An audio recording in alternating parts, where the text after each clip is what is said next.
Alright, so I'm back with another video. Today's January 30th and about 9 in the morning. What inspired me to make this video is some journaling I did. I wrote something this morning when I woke up. Yeah, we'll get started on that. I didn't title it anything, just went straight to writing. Maybe after I read it again, I'll give it a title. But yeah, so just start off reading. The days I have off work, when I wake up those mornings, I am able to wake up and immediately start observing the state of my being. So, I wake up and I start observing, which I'll get into. I will expound as I'm reading too, but to continue, as soon as I woke up this morning, my mind immediately started speaking and thinking. First thing I wanted to do was watch this video on gaslighting and take some notes. I asked myself, why is this? My body wanted to do it now, but I have all day to do that. And really, it's not something that has to be done immediately or even today. Especially because I already know what gaslighting is, right? So that is one thing I'll note. As soon as I woke up, my mind immediately switched to thinking and speaking. It immediately started going. The wheels started turning. And so first thing I wanted to do, for the first thoughts really that came to mind was, all right, let's watch that gaslighting video and take some notes. So I asked myself, why is this? My body wanted to do it now, but I have all day to do that, and really it's not something that has to be done immediately or anytime soon. I was having the urge to get up and start hustling, right? Quote unquote, there's no time for resting. I didn't say these things to myself. It was just a subconscious instinct, a survival program in me. Why do I need to do this right now? One, for myself to be able to articulate the thoughts that are in my head a little better for when I start contemplating, either with myself or speaking these things outwards. I'll be able to articulate my thoughts with words a little better, a little easier to comprehend, things of that nature, for me to have a deeper understanding of what I'm feeling and thinking, those things, right? But I already know what gaslighting is, so it's not like I need to go in depth on, I could learn more about gaslighting just through observing along my experience, along my journey. But so I don't need to watch a video to learn the in-depths of, because I already understand the basics of gaslighting, but I already know what it is. I felt it was also me needing to defend myself. Like this knowledge will make me feel safer in debates. So I am already waking up in defense mode. So that's why I noticed, I can shallowly think and be like, oh, well, of course, watching a knowledgeable video and taking notes is going to help me. And I could leave it at that. But let's dig deeper. Why do I feel I need that and so urgently? Why is that the first thing that comes to my mind when I wake up? Why do I feel like I have to do something as soon as I wake up? Why can't I just sit with myself and enjoy my peace and quiet in the morning and take my morning easily and just get moving? No, immediately I want to start hustling. I want to start taking notes. I want to start learning. I want to start boom, boom, boom, boom, boom, So, and I see that is a defense mode. That is a survival program in me, to feel like I have to learn in order to validate what I know, in order to defend myself in the things I know, in order to be able to um,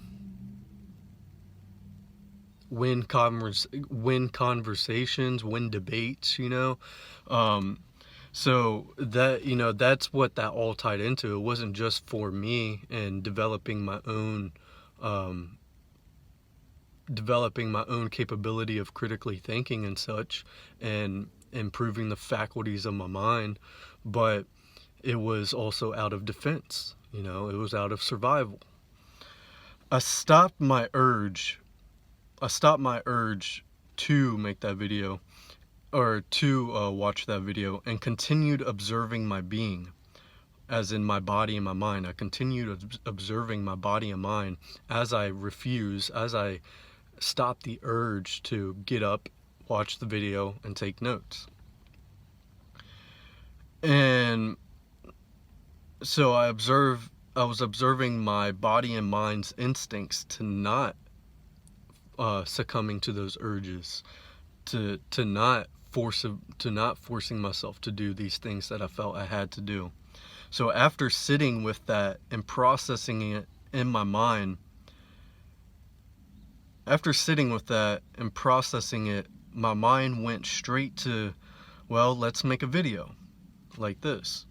And as I started having ideas as to what to talk about in a video, because I wasn't getting up and pressing record, I wasn't forcing myself to get up and start making a video, I sat and I just observed.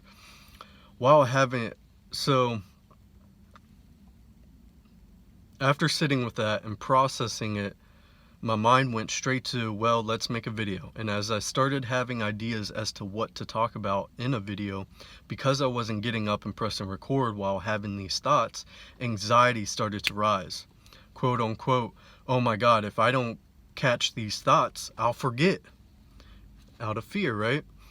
I was getting anxious of the worry of forgetting and not being able to share my thoughts, not being able to capture my thoughts. I find these things, though, they are to document and share and learn about myself, but there's also this other intention, which is to prove that I know, which is to prove why I am right and why I'm doing what I'm doing. It's like I'm in defense. I'm like having to prove myself, when it's not necessary, because I know what I'm doing is what I need to be doing, regardless of what anybody says, regardless of negative responses, anything. So I see how the ego is still playing its part in my life, and mostly being because the ego who acts out of survival, the ego who has survival instincts, the ego is etched and it is ingrained into my subconscious. So whenever I'm not conscious, whenever I'm not aware, and I'm just mindlessly or just instinctively moving about, those instincts aren't healthy instincts. They're mostly survival instincts. And so like subconscious autonomic processes, like the regulation in your body, the regulation of pH, the regulation of your blood, the regulation of your heartbeat, like things like that. We also, because of the programming and the conditioning, we have instincts that we don't even think about. We have justifications and reasonings that are instincts coming from survival, though, not from a healthy background, but from a survival background. And so those survival instincts and acting out of survival, it is etched and it is ingrained into our subconscious, into our what would you call it? I can't think of the word, but sort of it's like your foundation, I'm out here being conscious and aware, and I have to forcibly assert my will in order to live in truth, fact, and reality. But whenever I'm not aware and not conscious, my autonomic process, there's a word, I'm just not getting it, but my foundation is survival. My foundation is traumatizing, you know. So whenever I'm not forcibly asserting my will and being aware and conscious, I'm running off of programs that are not conducive to living in true fact and reality. So anyways, those programs are conducive to feeding my ego and feeding my survival characters and feeding my my cognitive dissonance and such. So though I am being more humane, practicing my authenticity by being truthful and honest as best as I can, though my intentions are becoming more authentic, more humane, more empathetic, right? I have to consistently assert my will in a manner that I build on that. I have to constantly, consistently, consciously assert my will in a manner that I can build on that, you know, because I've been suppressing my authenticity. I've been going against my humanity in order to survive. So living selfishly, living out of survival. You can't be authentic while at the same time living in your ego. Your ego and your spirit are two different things. You can't have both going on at the same time. And that's the thing. Your spirit, you're not operating out of spirit when you think you're being kind and this and that.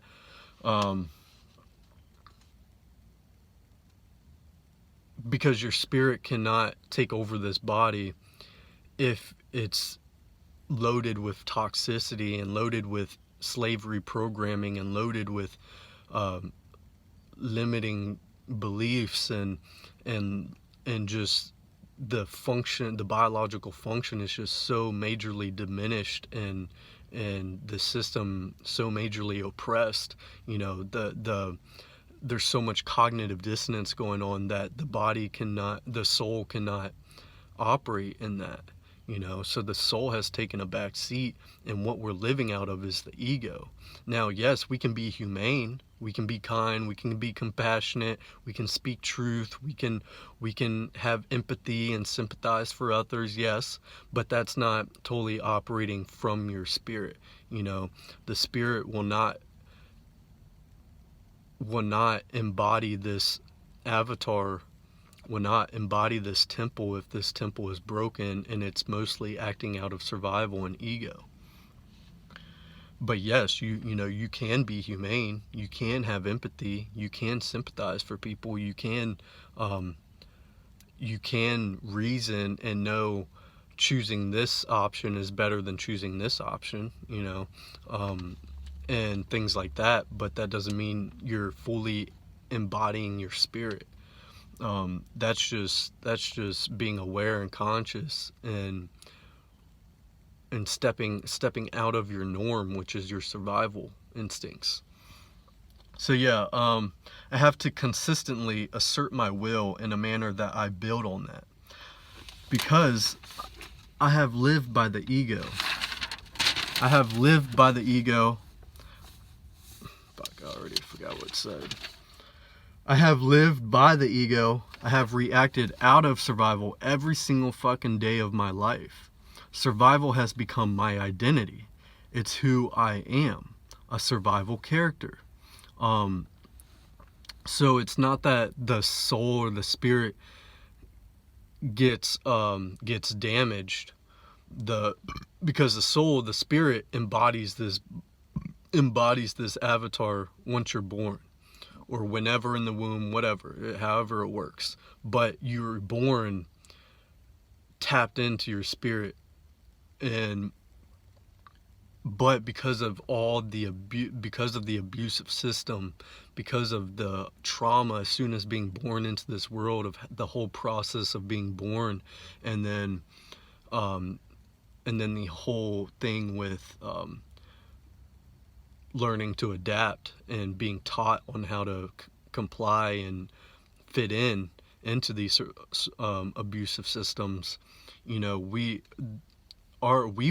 it's interesting because our mind was developed in a way to to be brainwashed, to be manipulated, to be indoctrinated, you know. So the spirit, because I get into it. Yeah. So survival has become my identity. It's who I am. A survival character, a feral cat. So yes, it takes practice, it takes discipline, it takes courage, it takes personal responsibility just to be human, just to be honest and authentic, just to have pure intentions, which is just our natural state, you know. We have to it takes work, it takes practice, it takes consistency, it takes discipline, it takes courage, it takes personal responsibility just to be human, because everything about this system is ego driven, is selfish, is an dog eat dog world, is survival of the fittest, is, you know, we're constantly, this world is just constantly going against our humanity.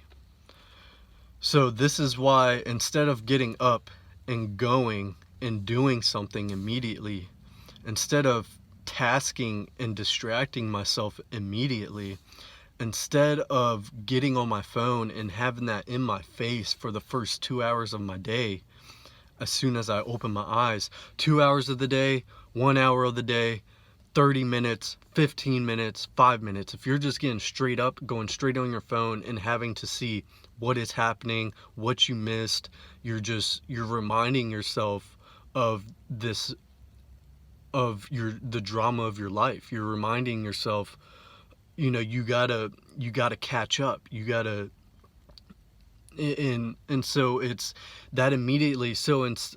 So doing that, you're immediately taking yourself away from yourself. You know, you're identifying with your ego again. You're identifying with your abusive system again. You're identifying, instead of waking up and just observing the urges, observing the justifications and the pleasure seeking and the comfort seeking and the anxiety and all. Instead of observing those things, we just go straight into it. So yeah, instead of getting up and going straight into going or doing something immediately, instead of tasking myself and distracting myself immediately, instead of getting on my phone and having that in my face for the first 2 hours of the day, as soon as I open my eyes, I woke up and I observed. I am observing the characters I have built out of survival. I am observing my instincts that come from fear, lack, desire, worry, unworthiness, and having to meet unnecessary and inappropriate demands. Let me repeat that. I woke up and I observed. All right? I didn't fall into my programming. I didn't fall into my instincts. I didn't start operating. I didn't get up and fall into the operation of this hamster wheel, of this rat race, right? I sat and I observed.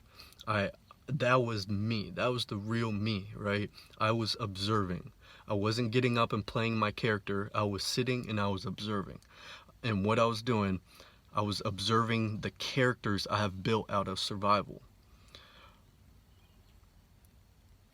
I am observing my instincts that come from fear, lack, worry, desire, unworthiness, and having to meet unnecessary and inappropriate demands. Right? So I'm observing all the urges. I'm observing all the urges, all the anxiety for not moving, for not getting up and fucking going, because the only way to live in this world is to be running off of dopamine hits, being distracted, working, you know, chasing the dollar to survive, you know, all these things.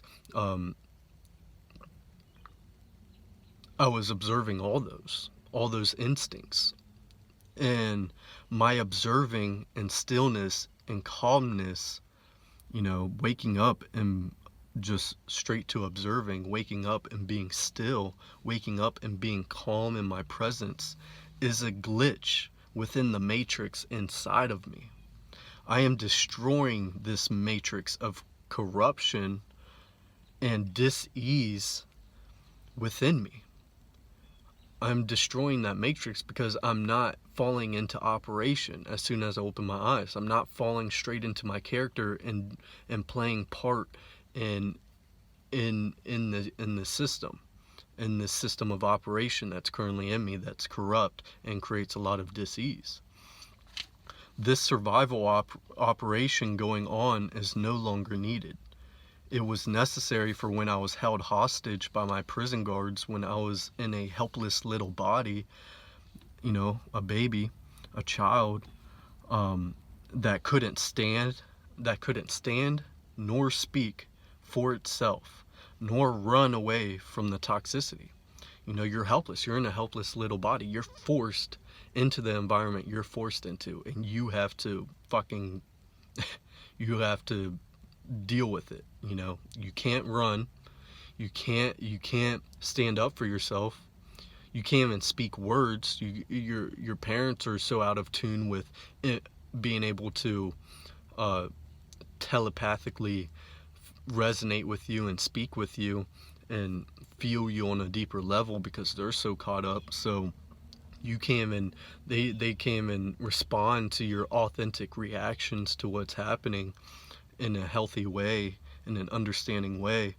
So you're helpless. You're completely helpless, and you do everything you can. You scream, you cry, you kick, you punch, you whine. So yeah, I couldn't do a single thing. Right? As a baby, you can't do a single thing. No matter how toxic the environment you're born into, no matter how abusive, whatever, you can't do a fucking thing. All I could do was learn to comply, was learn to adapt and be obedient. I was forced into survival. If I didn't go into survival, if I didn't suppress my authenticity, I would probably have killed myself at a young age, or have many major health issues, therefore being on a load of medications. So let me revert.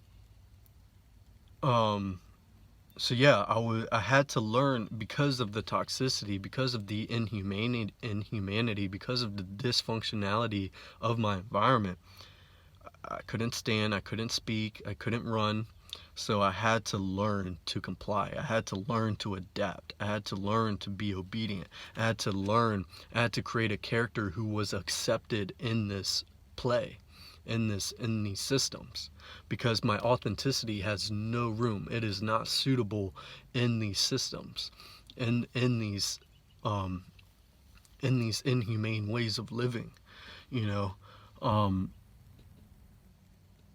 So I was forced into survival. If I didn't go into survival, if I didn't suppress my authenticity, because the only way you can be in survival, you can be in survival and be authentic, but not for prolonged periods of time. The only time we were authentic and in survival was in the very beginning stages of our life. But eventually we just saw that our authenticity had no room here, and we just had to learn to constantly suppress it, because, and like I've said before, as a baby, all you want is attention and love. All you want is affection from your caregivers. All you want is to be heard, to be seen, to be loved, to be valued. And when you see your authenticity gets the opposite of that, it actually gets ashamed, it gets bashed, it gets scorned. That's too much to handle as a baby. You can't deal with that toxicity, that constant hate on you.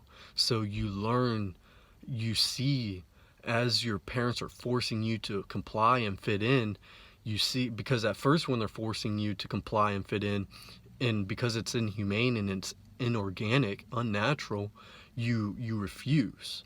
You fight back. You kick, you scream, you cry, you punch, but you immediately learn that does not make your parents happy. That does not make your caregivers happy. But when you see that you do take that bite of food and they go, yay, yay, good job, And then when you don't take that bite of food and they go, oh, no, no, no, no, no, no, come on, hey, come on. They smack you on the hand. They grab your mouth and open your mouth, say, eat it. And so you learn what makes your caregivers happy, because you're just trying to be safe, because all you need as a baby is a safe space that's full of respect, that's full of sanity, that's full of comfort, that's full of true love. You know, those things are love, full of respect, right? Not being, yeah. So we learn. I mean, we're so intelligent. We learn. Okay, I'm stuck in this fucking environment. I'm just gonna have to shut off my senses and disassociate with my true nature and just fit in. You know, I can't take being abused, which abuse isn't just physical or sexual, you know, is you can be abused with words, abused with attitude and behavior. You can be abused, it's just being mistreated, you know, misused. And so, so yeah, you know, we can't deal with that 24/7 as a child, especially when you're just stuck in it. So we learn to adapt. But yeah, if I didn't go into survival, if I didn't suppress my authenticity, I would probably have killed myself at a young age or have many health issues, therefore being on a load of medications as a child. Because people who can't comply, they can't shut off their authenticity in order to fall in line in these abusive systems, are seen as psychotic. They're seen as having mental disorders. They're looked at as insane or abnormal. They're labeled ADHD, ADD, autistic, ODD, right? Because we can't fall in line with the orders of this system, these orders being toxic and impure and inorganic and unnatural and toxic and I mean just completely dysfunctional to our biological functioning. And so because we can't fall in line, we're having a natural biological reaction to an unnatural environment, which people who think for themselves, people who think deeper, see outside the box, people who just can't comply to authority because the authority is just, it's not right, you know.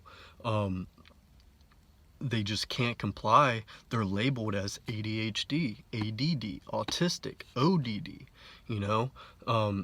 And they call it a disorder because we can't follow their orders, which their orders should not be put in place. Our disorder really isn't a disorder in the biological functioning. Our disorder is actually a natural biological functioning of our mind, of our body, of our spirit. It is a natural biological reaction to an unnatural environment, an environment that is non-conducive to our biological functioning. So we're just having natural reactions. These people who lose it, you know, I met a guy at the gym the other day. He's just like, yeah, man, my brother, man, he's just, he just can't operate in these systems. He's on every single drug, and not as in prescribed medication, as in like he has to fucking constantly be high off of all these intense drugs because it's too much. Operating as a mindless minion, as a slave, he just can't do it. It's just, it's so inorganic that trying to fit in and trying to comply and do what you have to do to live in these systems, it's so much cognitive dissonance, there's so much error that he just can't do it because it's not right, you know, it's not right. So he can't do it. He can't force himself to do it because yeah.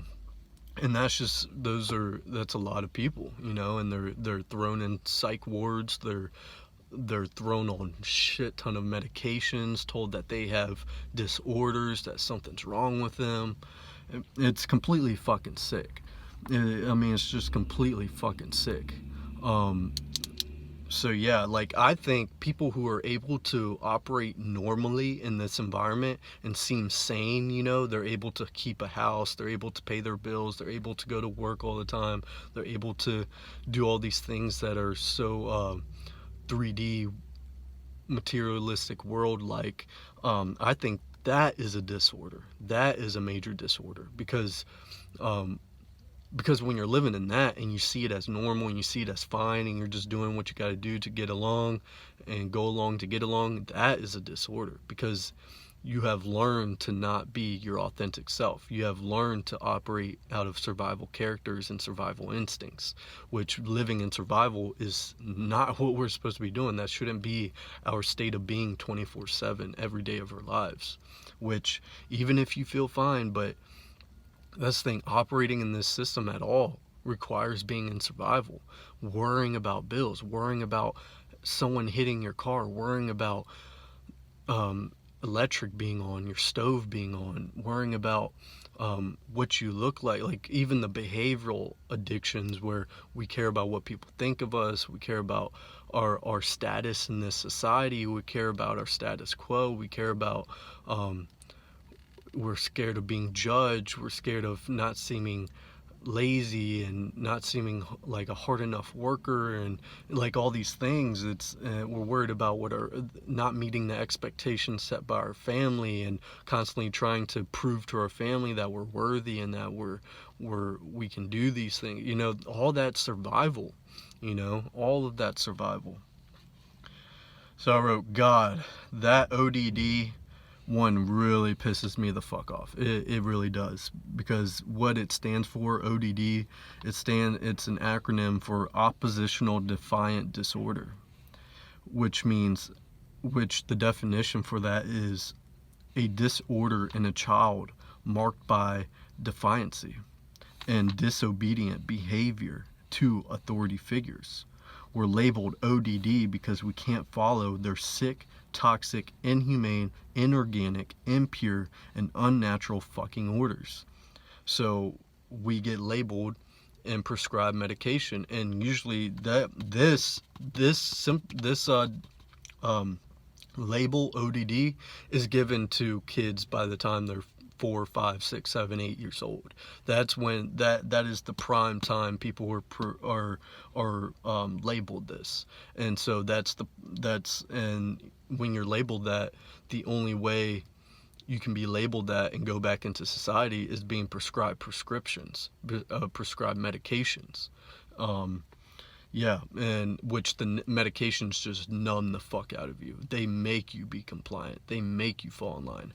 It's so fucking sick, because my uncle, who's about a year and a half older than me, was the only one I was close with my entire life. He was the only one that I was raised, that was like a friend, like people here in this town, they grow up together from birth all the way up till graduating high school. Me, I moved from many different schools during my elementary school years, moving all over the place, different towns, different and so I never was raised with a group of kids, like having that group of kids, having the lifelong friendships. The only one I had was my Uncle Eddie. And see, he was I won't go into all the details, but I'll just say this: his mom, because she's a lazy fucking piece of shit who, oh my god, just a sick fucking woman, she threw him on pills at a very, very, very young age, probably like kindergarten, I think. And because he couldn't sit still.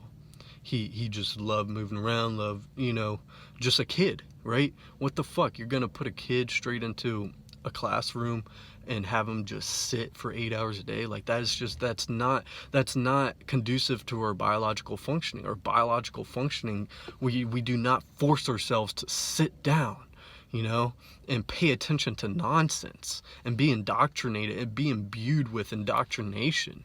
Like, that's just not who.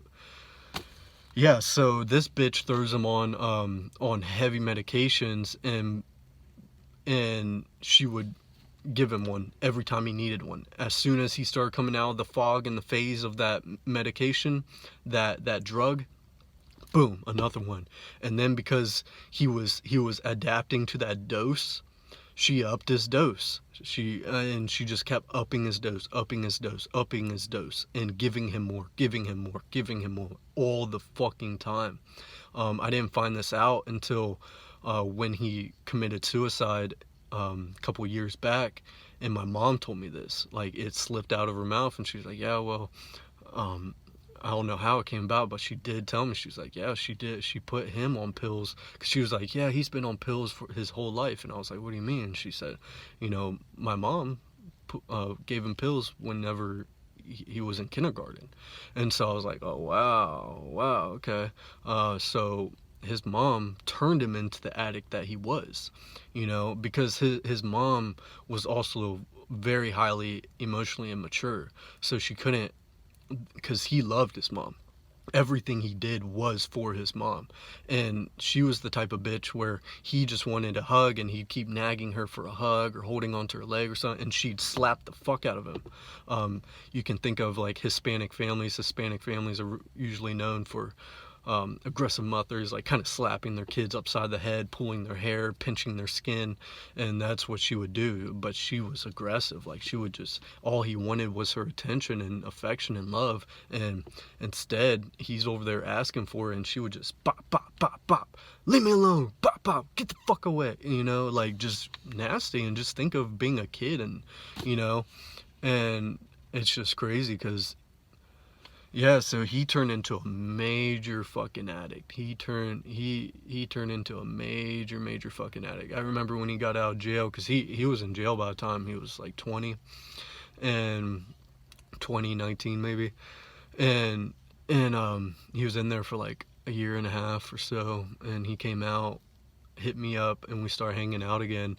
And it's crazy, like, he just slowly, very slowly started getting back into all the drugs, and I would just be around him, and he's just so, he took drugs until he was just like foaming out the mouth, until he was completely out of this world. Like, I mean, he couldn't just take a little bit.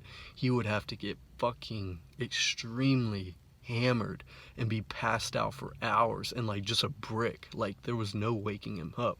You could splash water on him, you could punch him, you could slap the fuck out of him, and he just would not wake up. And so at times you just think he's dead, but then again, everybody else in the group is off drugs, so we're just kind of like, but yeah, and he eventually just killed himself. The world was just too much for him to handle. He was so lost and confused. But yeah, it's just crazy, because so really what I'm saying that is, everybody blamed him for being a drug addict. Everybody said he died because of his own decision, because he couldn't stop doing the drugs. And it's like, well, how the fuck did that start? And how it started was by his bitch ass mom, who didn't know how to be a parent, and threw him on drugs to make him shut the fuck up so that she could relax. That was it. And that's what started it all. Instead of giving him that safe space of love, respect, sanity, playing with him, human interaction, human connection, giving him that time, experiencing life with him, just coddling him, loving him, she just had to slap him up and down, because he was too much, too energetic, too much of a child, too much of a human, too much of a spirit. And so she had to slap that shit out of him. And when she couldn't slap it out of him anymore, she had to fucking drug him the fuck up to where he disassociated with that.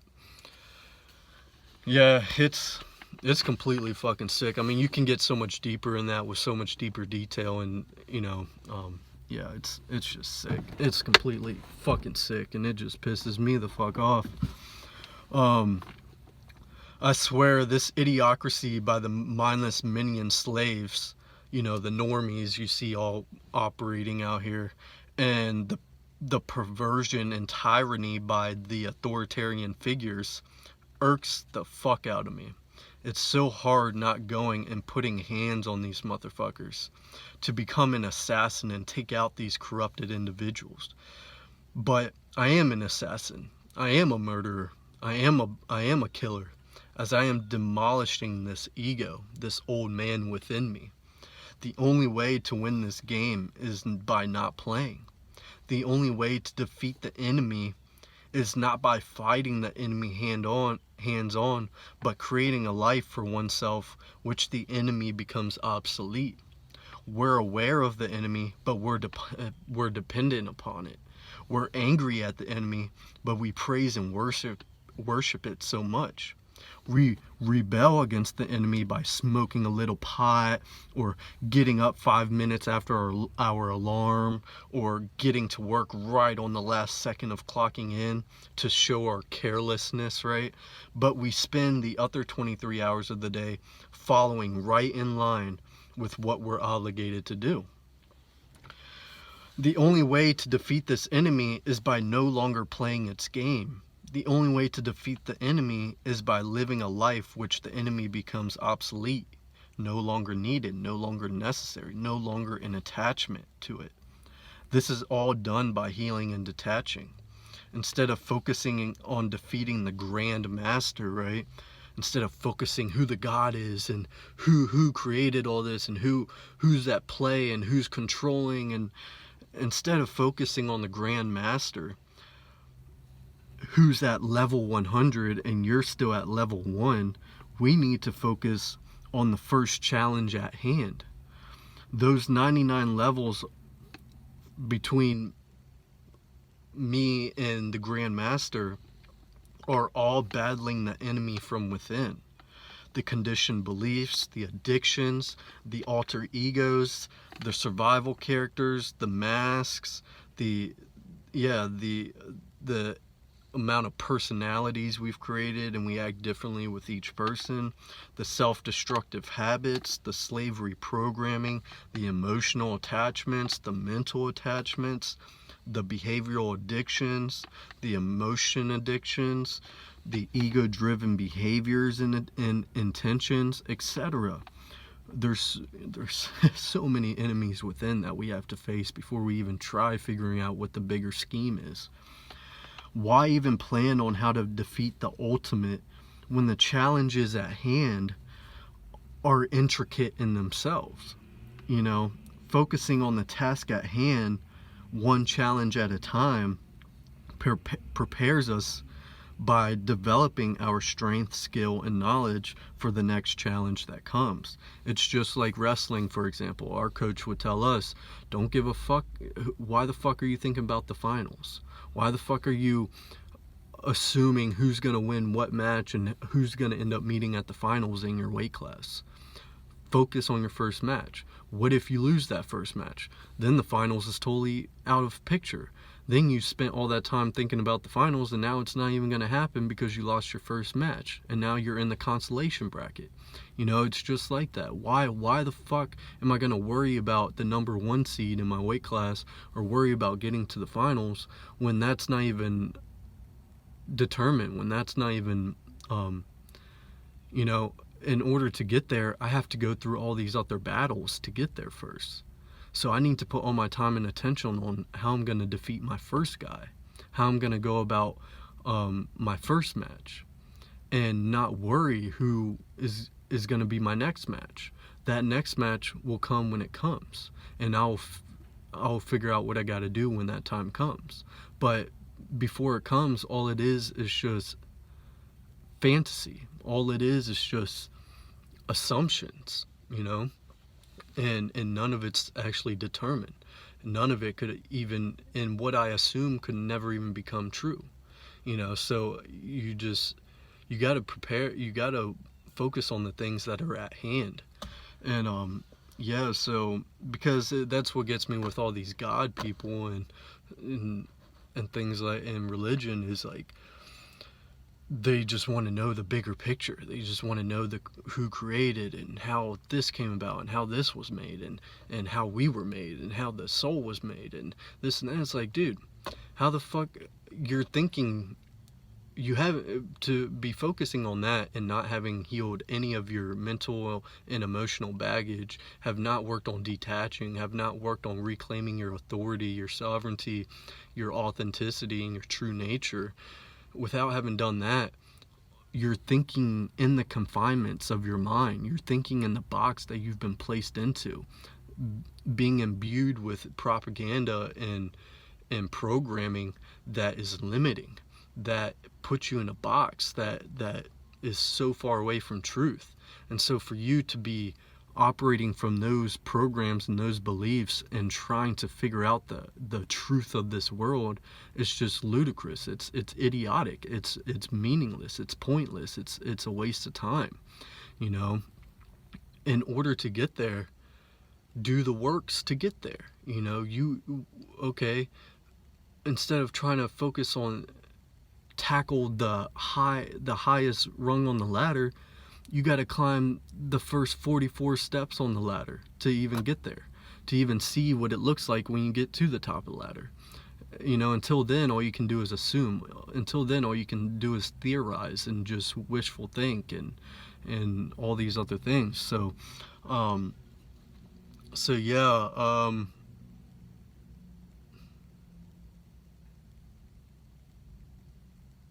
yeah, it's like, focus on what you have control of. Okay, we are an enslaved species. Okay, I've been in survival and ego driven since day one of my life, of being born here. Okay, everything, my attention is the most valuable thing in this world. It's more valuable than money. It's more valuable than any material thing you could own. It's more valuable than anything, your attention. Because your attention gives power to things. It powers things. Your attention is your energy, your time, your focus, your worship, you know. And that's why these abusive systems continue, because we give them our attention, and we praise and worship by giving our attention, you know. Which giving our attention also is giving our respect, giving our, yeah, it's, so our attention is very valuable. And so realizing those things, we're an enslaved species. We've been oppressed since day one.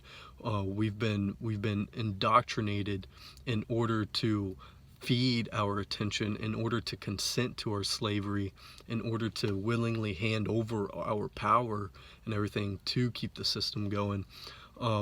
It's like, okay, well, this is abusive, this is inhumane, this is enslaving people, this is not right, this should not be happening. So how can I no longer participate? How can I start to detach from this and start living in truth, fact, and reality? Start living authentically, start living humanely, start living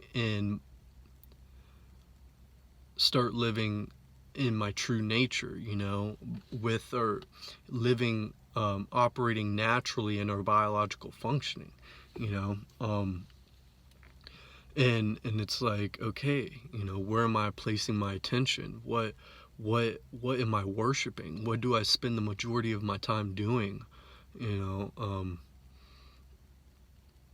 and yeah, so you know, you realize that a lot of the whole first step is recognizing and accepting your reality exactly for the way it is, being completely honest and real with yourself, and admitting, acknowledging what you're in, what's been going on, you know, how, addressing the emotional and mental baggage, addressing the childhood trauma and abuse, addressing the cognitive dissonance and the programming and all that.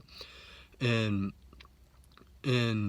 then, you know, running all that through the faculties of your mind, sitting down and contemplating with it, sitting down and reasoning with it, and then coming out of that and aligning your thoughts, words, and actions. You know, okay, now you know, right? You're aware of what's going on, what's been happening, and so now, instead of just knowing that stuff, well, how do I go about behaving? How do I go about behaving, and what actions do I take from here now? You know, because obviously the actions I've been taking have been taught to me, have come out of survival, have come out of just trying to fit in, to go along, to get along. You know, so yeah, man, that's that. Like, And it's just that simple. We start working on ourselves, and as we clear the fog, as we get our body and mind in alignment with true fact and reality, when we start cleaning out our vessel of all the poisons and toxins, and our mind with all the programming and conditioning, as we start clearing that fog up, things will start making more clear, making more sense, and we'll be able to think deeper, because we can only think so deep. We've actually learned to just shallow think. We've learned to justify really quick. We've learned to come up with excuses really quick. We don't sit and contemplate and reason on a deep level. So as we clean out, we will be able to do that. As we practice using those faculties of our mind, they will become stronger. The reason why they're so shallow and such now is because we've diminished its power because of the oppression we've been put under. So that's just why it seems like we're dependent, like we need these systems, like we need an authority, because we've just our innate capabilities and our innate intelligence has just been constantly beaten down. Our biological functioning, our amazing technology, these bodies, these avatars, the power of it, the capability of it has been diminished. We've been going against it. We've been intoxicating it. We've been poisoning it. We've been doing the opposite of how it's supposed to actually be operating. So therefore we feel dependent. We feel powerless. We even feel like our existence is meaningless, And yeah, man. So all that being said, all we can do right now is take personal responsibility, and to have courage and discipline, and be honest.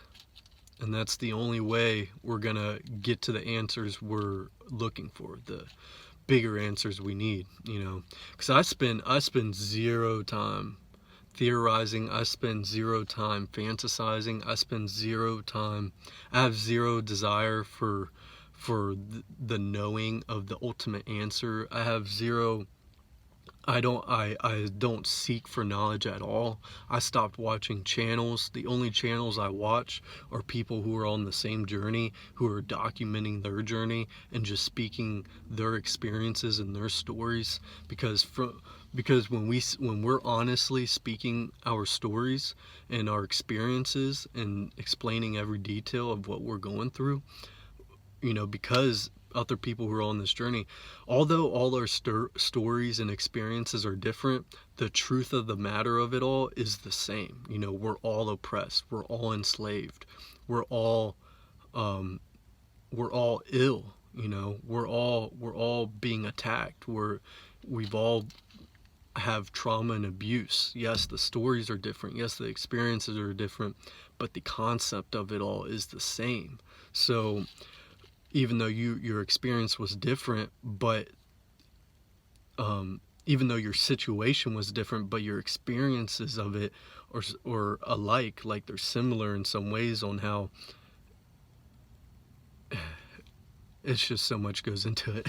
But it can help someone else, spark an idea, so like that's the only way I'm learning, right, is listening to other stories, but mainly from being consistent and being consistent in feeding my true essence side, my authentic side, rather than feeding my ego and my enslavement. I see that every time I go against my habits and my instincts that come from my ego and out of survival, I see that every time I go against it, and choose the things which align me towards reclaiming my authenticity and my sovereignty and my freedom and liberty,